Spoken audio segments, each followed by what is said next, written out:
What's up guys, welcome back to my channel, Wilikun Channel, dan kembali lagi di podcast cerita seram. Dan hari ini gue akan menceritakan lagi sebuah kisah seram yang judulnya adalah Mall Angker Jakarta. Nah, cerita seram ini datang dari Mbak Ngesot, dari sebuah akun di kumparan.com yang menceritakan sebuah pengalaman dari seorang pekerja di Mall Jakarta yang angker. Nah, sebelum gue mulai cerita, jangan lupa untuk selalu support channel ini dengan cara klik tombol subscribe-nya di pojok kanan layar kalian. Kemudian tinggal klik tombol loncengnya biar dapat notifikasi dari video-video terbaru di channel ini.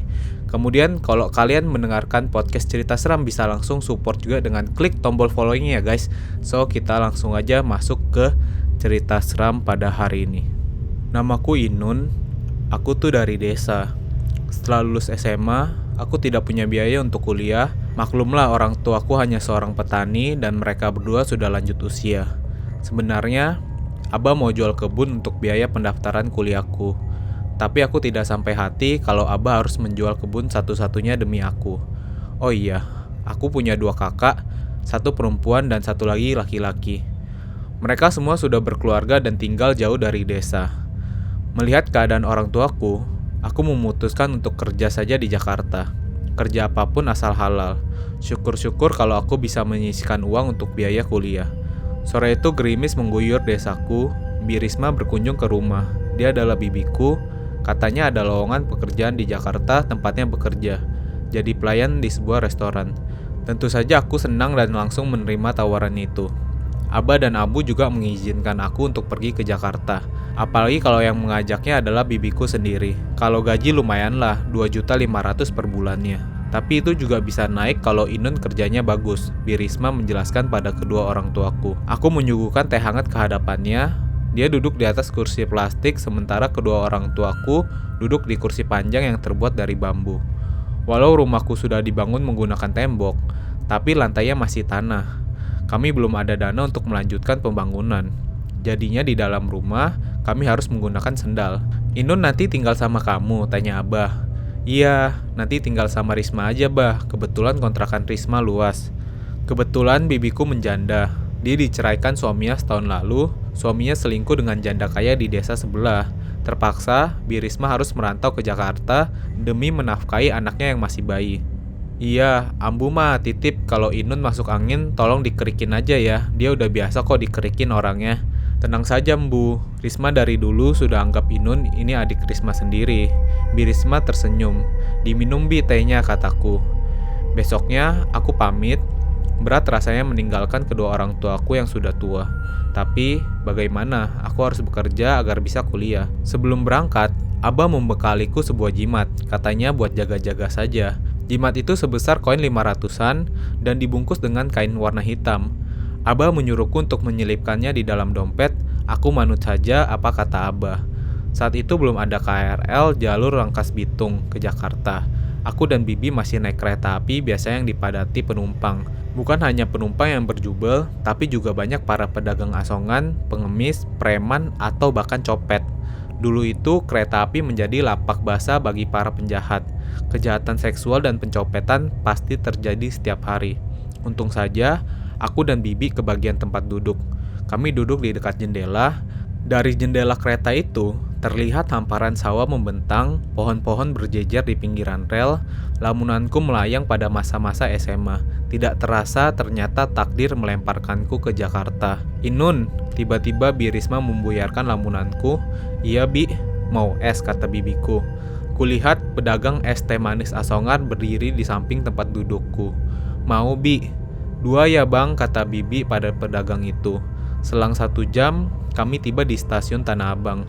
Orang-orang berhamburan keluar dari dalam kereta seperti ratusan semut yang keluar dari sarangnya. Mereka berebut tangga, berdesakan. Tidak seperti aku dan Bibi yang santai saja menunggu di dalam kereta. Bibiku malas kalau harus berdesakan seperti itu. Setelah Bibi memastikan tangga itu lenggang, kami keluar dari kereta. Di luar ada seorang lelaki yang menghampiri bibiku. Ia memeluk Bibi di depan umum tanpa malu-malu. Mungkin saja itu pacar baru bibiku. Kenalin, ini Inun saudaraku. Bi Risma menyentuh pundakku. Hai Inun, sapa lelaki itu. Perawakannya kurus, rambutnya pendek, dan ada luka gores di pipinya. Hai kak, salam kenal. Aku menjambat tangannya, tapi anehnya telapak tangannya terasa panas. Tanganku seperti dibakar. Kugibaskan secepat mungkin jabatan tangannya. "Kenapa?" tanya bibiku. Napasku terengah-engah, aku menggelengkan kepala. "Gak apa-apa, Bi." Begitulah cerita hari pertamaku di Jakarta. Aku tidak akan menyebutkan nama mall tempat aku bekerja kepada kalian. Aku hanya akan menceritakan rangkaian kejadian janggal yang kualami selama bekerja di sana. Hari pertama di Jakarta, Bi Risma menyuruhku untuk berdandan rapi, memakai pakaian hitam putih dan sepatu hitam. Katanya, dia akan memperkenalkan aku pada atasannya. Kami berangkat dari kontrakan ke mall dengan menggunakan bajai. Mall masih sepi karena kami datang terlalu pagi. Hanya ada beberapa toko yang baru buka, karyawannya sibuk merapikan barang dagangannya. Aku mengikuti Bi Risma dari belakang, ia berjalan dengan terburu-buru, sehingga aku harus mempercepat langkah. Sesampainya di lantai 6, ternyata tempat tidak seperti yang kubayangkan. Aku kira akan bekerja di sebuah restoran yang besar dan megah, tapi ternyata hanya di food court, sebuah kios kecil yang menjual nasi padang. Nah, ini dia restorannya. Aku celingak-celinguk. Restoran sederhana sih, lebih tepatnya kios makanan, Bi Risma menyengir. "Ya Bi, bosnya mana ya?" tanyaku. "Belum datang, biasanya nanti siang." Bi Risma merogoh kunci dari dalam tas kecilnya. Ia kemudian membuka kios kecil itu, mengelap etalase, dan mengepel lantai. Kata Bi Risma, nanti akan ada orang yang mengantarkan masakan Padang ke mall itu. Bosnya sudah masak di rumah, jadi tinggal dijual saja. Benar saja, tidak lama kemudian, 5 orang lelaki muncul dari arah lift. Mereka membawa box besar yang berisikan masakan Padang. Ada 1 orang yang terlihat sempoyongan membawa termos besar berisikan nasi. Bi Risma menghampirinya, lalu membantu menggotong termos nasi tersebut. "Kenalin, ini Inun, dia akan bekerja di sini," kata Bibi sambil menata makanan.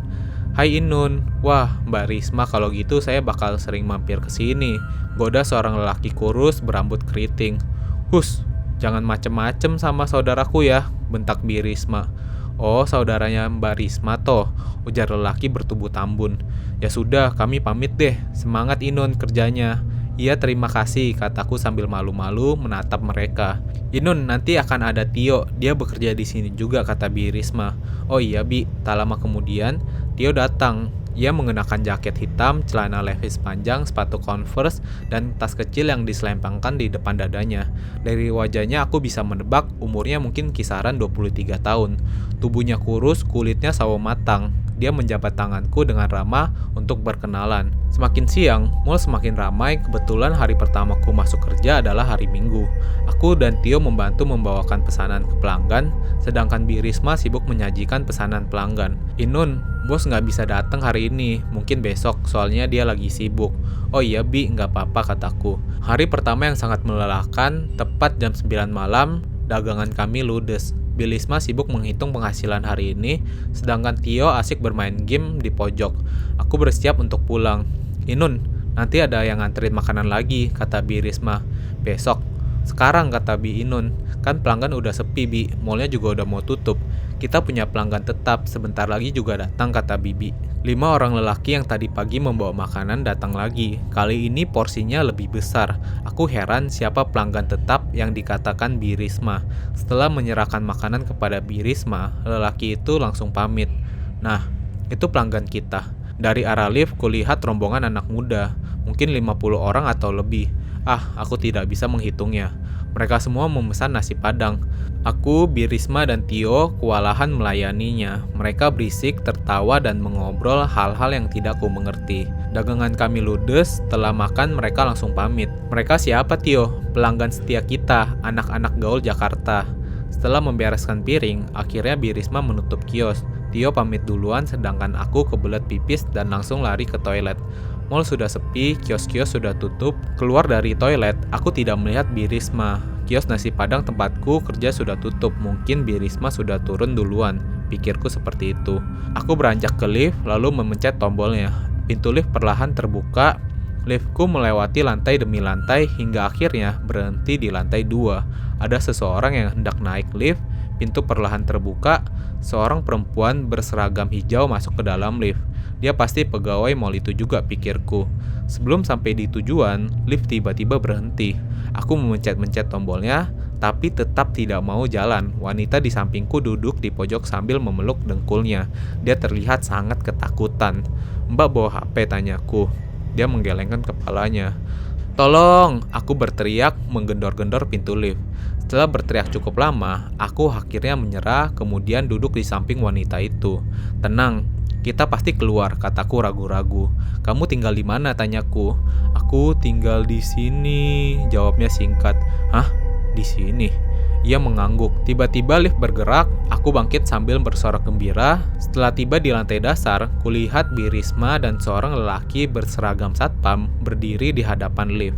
"Bi, tadi aku kejebak lift sama dia," tunjukku ke arah perempuan tadi. Tapi entah apa yang terjadi, perempuan itu tidak ada di sana. Ia tiba-tiba menghilang, aku tidak melihat siapapun di dalam lift. Kejadian kemarin membuatku penasaran, siapa sebenarnya wanita yang terjebak bersamaku di dalam lift. Bi Risma bilang kalau malam memang suka ada hantu di mall itu. Jujur aja, aku tidak takut pada hal-hal gaib seperti itu. Anehnya lagi, dia mengaku tinggal di mall. Oh, bukan, lebih tepatnya di dalam lift itu. Aku dan Bi Risma lekas pulang. Kontrakan tempat kami tinggal sangat sederhana. Bisa dibilang ini kontrakan untuk orang-orang kurang mampu. Bi Risma menyewanya seharga 500.000 per bulan. Di sebelah kanan kontrakan Bi Risma diisi oleh seorang pedagang kopi asongan. Sedangkan di sebelah kirinya diisi oleh Mbak Tania yang katanya adalah seorang pelacur. Tapi aku tak ambil peduli, lagi pula Mbak Tania baik kok, dia suka menyapaku. Sebenarnya kontrakan ini nyaman, hanya satu yang menjadi kendalanya, yaitu airnya. Air di kontrakan itu bau comberan. Bibi menyuruhku untuk meluluri seluruh badan dengan bedak setiap habis mandi, dan itu bedak untuk penyakit gatal-gatal. Aku manut saja, mungkin kalau sudah terima gaji 2 atau 3 bulan, aku berencana berpisah kontrakan dengan Bibi. Kontrakan Bibi ada di lantai 2, kalau mau naik ke atas, kami harus melewati sebuah terowongan terlebih dahulu. Itu terowongan kecil semacam 2 tembok yang mengapit. Brengseknya, suka ada orang yang kencing sembarangan di sana. Bau pesing menguar di terowongan dan itu membuatku hampir saja muntah. Malam kedua aku menginap di kontrakan Bi Risma, kejanggalan mulai terjadi. Tengah malam saat kami sedang tidur, ada yang mengetuk pintu. Aku guncangkan tubuh bibiku, tapi dia tidak mau bangun. Tidurnya nyenyak sekali sampai mendengkur, mungkin Bibi kelelahan pikirku. Kupaksakan tubuhku untuk bangun. Aneh sekali, siapa malam-malam begini yang mengetuk pintu? Saat kubuka, kulihat seorang wanita yang pernah terjebak denganku di lift. Dia masih menggunakan seragam hijau sama seperti pertama kali aku melihatnya. "Mbak," aku mengerutkan dahi. "Hai, aku Naila." Dia menyodorkan tangannya. "Inun," tiba-tiba bibiku bangun. Matanya masih terlihat mengantuk. "Bi, ini Naila yang tadi kejebak samaku di dalam lift." "Hai," sapa Naila. "Kamu ngapain di sini?" tanya bibiku. Naila tidak menjawab, dia malah tertawa. Wajahnya nyengir sangat menakutkan. Dia membalikkan badannya lalu berjalan turun ke bawah. Aku dan Bi Risma mengejarnya, tapi Naila sudah menghilang. Mungkin saja dia orang gila, kata Bi Risma. Tapi aku ingat betul kalau dia orang yang terjebak di dalam lift bersamaku, Bi. Bi Risma menghelakan napas. "Ya sudah, jangan dipikirkan. Kita tidur saja, lagian ini masih malam," kata Bi Risma. Hari kedua bekerja, aku akhirnya bertemu dengan calon bosku, namanya Bu Indri. Penampilannya sederhana, rambutnya lurus, punggung dan dicat warna pirang. Tubuhnya langsing, orangnya juga cantik. Dia menjelaskan kepadaku kalau nanti kerjaku bagus, gajiku bisa naik. Tanpa ragu-ragu aku juga bilang kepadanya kalau aku mau sambil berkuliah. Untung saja ia tidak melarang, ia malah mendukungku. "Ibu senang kalau kamu punya semangat untuk terus bersekolah. Nanti bisa ibu atur jadwal kerjanya," terus katanya dengan ramah. Bu Indra tidak berlama-lama di kios itu, memberiku uang 200.000, katanya biar aku semangat kerja. Tentu saja aku senang. Tidak lama setelah Bu Indri pergi, pengunjung mall mulai rame. Aku sibuk membantu Bi Risma menyajikan pesanan, sementara Tio mengantarkan kepada pelanggan. Namun ketika sedang sibuk menyajikan makanan, dari balik etalase, mataku menatap seorang lelaki yang berjalan dengan cara tidak biasa. Kedua tangannya bersekedap, ia meloncat-loncat seperti pocong. Beberapa orang melihatnya tertawa. Mereka menganggap lelaki itu sedang bercanda, tapi entah kenapa saat itu aku menganggapnya serius. Sampai-sampai piring yang ada di tanganku, aku letakkan begitu saja. Aku beranjak keluar dari kios. "Inun mau kemana?" tanya bibiku. Aku tidak menjawab, langkah dan mataku terus mengikuti lelaki itu. Semakin dekat, ku dengar dia berteriak, "Pesugihan pocong! Pesugihan pocong!" Lelaki itu berseragam, tampaknya ia pegawai dari salah satu kios di food court ini. Ia seperti sedang dikendalikan sesuatu. Sesaat kemudian, lelaki itu berhenti meloncat, dia naik ke pembatas kaca. Semua orang yang tadinya tertawa, sekarang malah berteriak. Tanpa acang-acang lagi, lelaki itu terus loncat ke bawah. Semua yang menyaksikan kejadian itu berteriak histeris. Tubuh lelaki itu remuk dan kepalanya pecah begitu saja. Darah segar mengalir perlahan membasahi lantai. Ia tewas mengenaskan. "Jangan heran, setiap tahun suka ada yang mati di mall ini," kata Tio sambil terus bermain HP. "Masa sih?" Aku mengerutkan dahi. Aku dan Tio duduk di depan kios yang sebentar lagi tutup. Kami sedang menunggu pelanggan setia kami yang suka datang setiap malam. Bi Risma terlihat masih sibuk menghitung pendapatan untuk hari ini. "Iya, sini." Tio memintaku untuk mendekatkan daun telinga. Ia hendak membisikkanku sesuatu. "Di mall ini banyak pesugihannya." "Hah?" Aku terkejut. "Kios kita juga dong?" tanyaku. Tio mengangguk, ia kembali memainkan HP-nya. "Kamu tahu dari mana ada pesugihan di sini?" kataku. "Lihat saja nanti hari Jumat," kata Tio. Aku semakin penasaran apa yang akan terjadi di hari Jumat. Tidak lama kemudian, aku mendengar suara langkah rombongan anak-anak itu. Mereka tak lain adalah pelanggan setia kios kami. Suaranya berisik, terdengar di lorong lift sebelum tubuh mereka terlihat. Aku dan Tio bangkit dari duduk kami dan bergegas masuk ke dalam kios, bersiap melayani mereka. Seperti biasa, kami sibuk melayani mereka yang jumlahnya entah berapa. Mereka semua anak muda yang berpakaian kekinian. Tidak butuh waktu lama, dagangan kami ludes. Satu persatu mereka mengantri untuk membayar.